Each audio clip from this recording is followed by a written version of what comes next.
हे दोस्तों, जय मसीह की। आज हम पढ़ेंगे जोएल का चैप्टर 1। और इसमें मैं आपको एक समरी बताता हूँ दोस्तों, क्योंकि ये जो है जोएल नाम का एक नबी था जिसको परमेश्वर ने एक बात कही थी। क्योंकि जो इज़राइल था वो काफ़ी मूर्ति पूजा कर रहा था और परमेश्वर की बातों की आज्ञा नहीं मान रहा था, परमेश्वर की बातों मान नहीं रहा था इज़राइल, और ना ही कोई आज्ञा को फॉलो कर रहा था।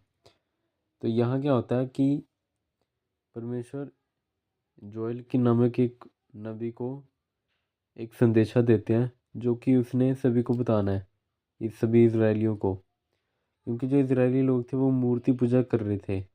जो अन्य मरे हुए देवी देवता थे उनकी जो है इजराइल सेवा कर रहे थे। अब सच्चा और जीवित परमेश्वर यहोवा परमेश्वर ही है। तो लेकिन इजराइल तो अपनी मूर्खता के कारण ये चीज़ भोगने लगे हैं। इस चीज़ लिखा हुआ है पूरा मैसेज।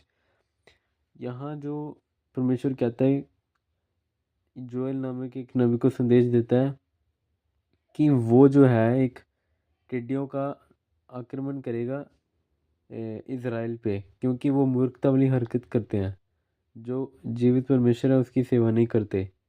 यहाँ लिखा हुआ है, हे पुरनियों, सुना है देश के सब रहने वालों, कान लगाकर सुनो। क्या ऐसी बात तुमने कभी दिन में या फिर तुम्हारे पुरखों के दिन में कभी हुई है?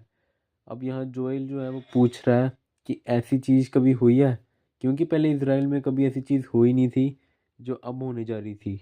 ठीक है। अब उन्होंने, जो जोएल नामक के नबी हैं, उन्होंने सभी को बताया कि टिड्डियाँ आएंगी और जिनका दाख मधु है वो भी नष्ट हो जाएगा। अब रोना और विलाप होगा, और जो दाख मधु पीने वाले हैं उन पर हाय है, वो हाय हाय करें। क्योंकि जो टिड्डियाँ हैं, जो सेना है टिड्डियों की, वो बहुत ज़्यादा है। और वो अंजीर के पेड़ों को और दाख मधु के पेड़ों को भस्म कर सकती है। तब के टाइम में जो अ, तब के टाइम में ये जो क्या कहते हैं अंजीर के वृक्ष होते थे और जो दाख मधु होता था, वो एक टाइप की ब्लेसिंग होती थी। ये एक नेचुरल रिसोर्सेज थे दोस्तों। इसको आप गलत मत समझना कि दाख मधु, इसका मतलब मैं कुछ गलत बोल रहा हूँ। दाख मधु मतलब ग्रेप्स। जो ग्रेप्स होते हैं उसका जो जूस बनता है, वो जो ग्रेप वाइन होती है, वो कह रहा हूँ।